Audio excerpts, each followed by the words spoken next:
성장 가능성 높은 아이템을 갖고 계신가요? 신사업 창업 사관학교에 지원하세요. 창업 성공률이 높아집니다. 안녕하세요. 노도만스입니다. 1월 28일 신사업 창업 사관학교 사업 공지가 되었습니다. 창업교육 및 온오프라인 점포경영 체험 교육을 시작으로 온오프라인 점포경영 체험까지 모두 이수한 교육생 대상으로 별도의 신청, 선발, 심사, 절차 등을 거쳐 사업화 자금 및 정책 자금 연계 지원하는 프로그램입니다. 먼저 어떤 사업인지, 무엇이 달라졌는지, 그리고 작년에 심사하면서 여러분께 도움이 되지 않을까 생각한 부분 한두 가지 알려드리고 마치도록 하겠습니다. 자, 그럼 목표를 향해 함께 가볼까요?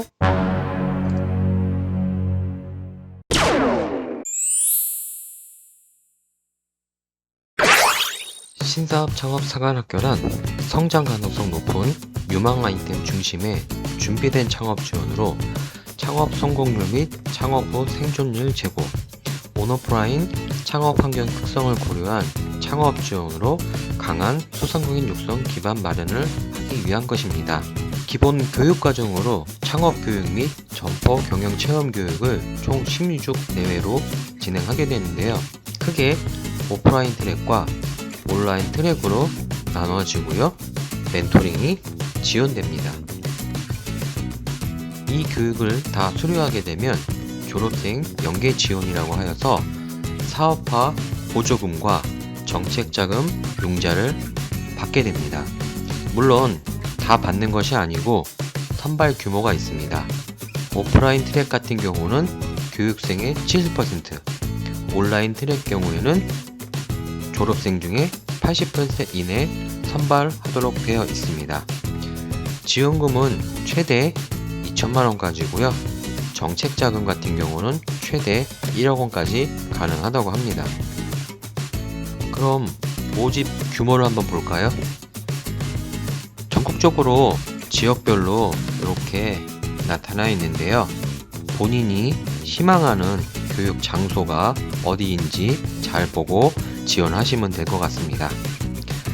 신청 접수 기간은 2월 1일 월요일부터 3월 2일 화요일까지 이니 기간 잘 지켜주시면 좋을 것 같습니다.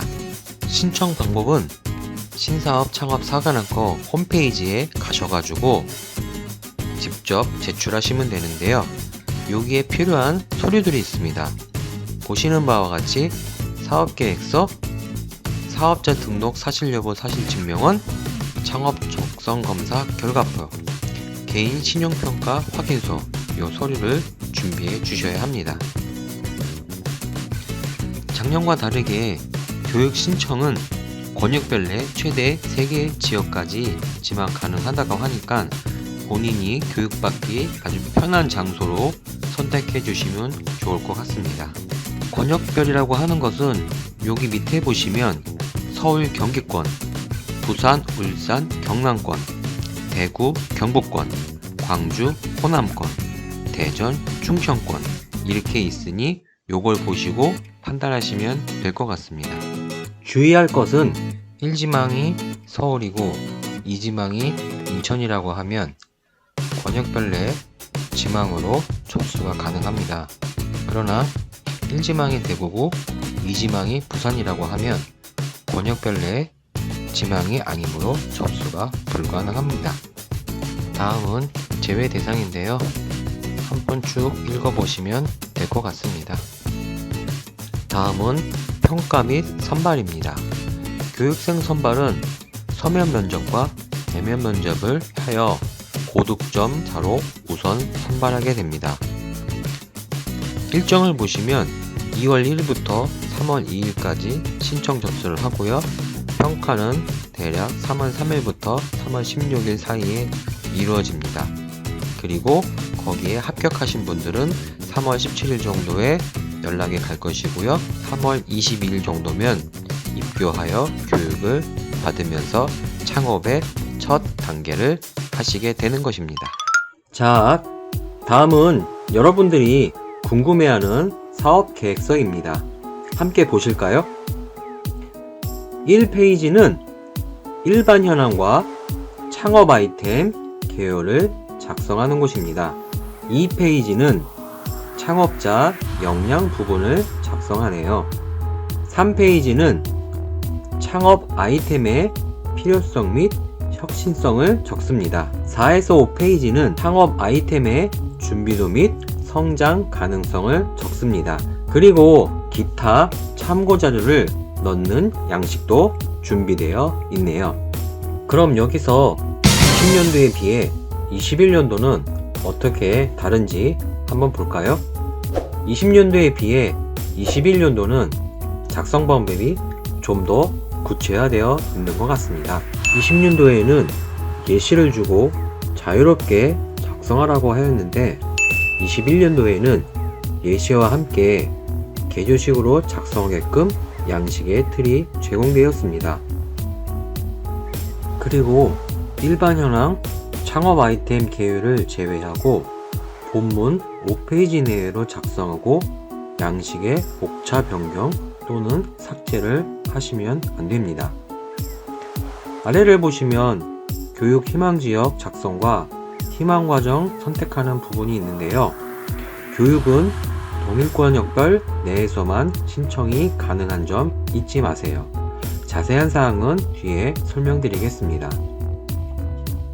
하단에 창업 아이템 개요 작성하는 부분이 있는데 창업 아이템 소개부터 국내외 목표 시장까지 작성된 부분은 온라인에도 동일하게 작성하게 됩니다. 심사를 하다 보면 사업 계획서를 서술식으로만 작성해서 제출하시는 분들도 계십니다. 물론 잘못 작성했다는 것이 아니라 때로는 열심히 작성해 주셨는데 서류를 볼 때 무엇을 이야기하는지 헷갈리는 경우가 발생하기 때문입니다. 그래서 소제목을 정해서 눈에 띄게 하고 필요한 내용만 작성하는 것이 도움이 된다고 이야기해 드렸던 것이고, 다양한 채널에서도 작성방법 팁이라고 알려주는 내용들을 보시면 이해할 수 있을 것입니다.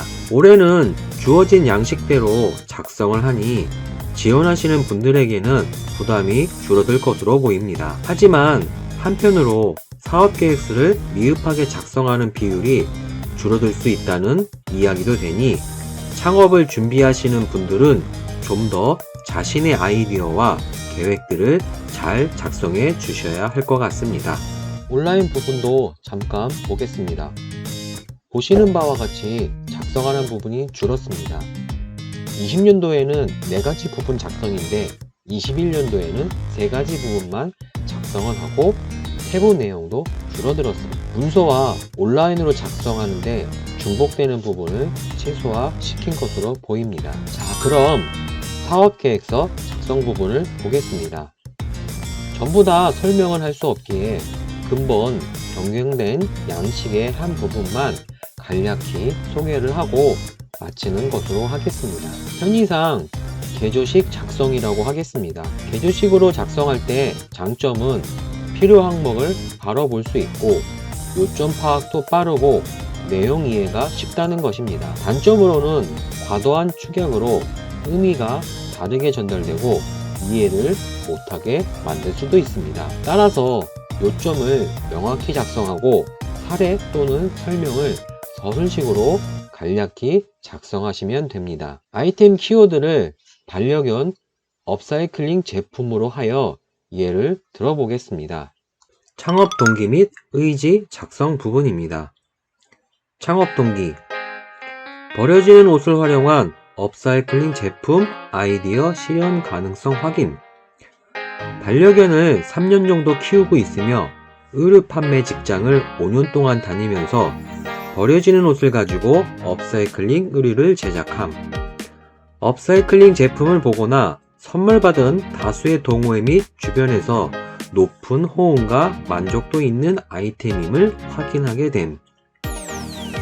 지원 동기: 교육과 보조금을 통한 창업 성공 실현.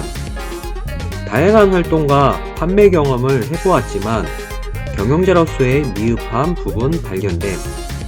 교육과 체험을 통한 역량 강화, 보조금을 통한 창업 자금 부담 감소. 따라서 성공 창업을 위한 마지막 점검 기회로 생각하여 지원하게 됨. 경영자의 자질 및 운영 능력. 소규모 전시회 및 동호회 운영 경험으로 도전 정신과 친화력 높음. 2017년부터 현재까지 운동, 반려견, 의류 관련 동호회 및 온라인 커뮤니티 스텝 활동으로 대인관계 원만함. 2020년 업사이클링 반려견 제품 플리마켓 2회 참여하는 등 도전적인 사고를 가지고 있음. 창업자의 의지. 환경보호와 여성 일자리 창출 목표 달성. 업사이클링으로 환경보호하고 평소에 관심 분야인 반려견 보호를 위한 기부활동. 제품의 다양화 및 경력 단절 여성들의 일자리 창출을 목표로 함. 이상 신사업 창업 사관학교 지원 사업에 대해 간략히 알아보았는데요. 여전히 코로나로 상황이 어렵지만 그래도 여러분의 멋진 아이디어를 안전하게 성공할 수 있도록 도와주는 이 지원 사업에 도전해보세요. 시청해주셔서 감사합니다.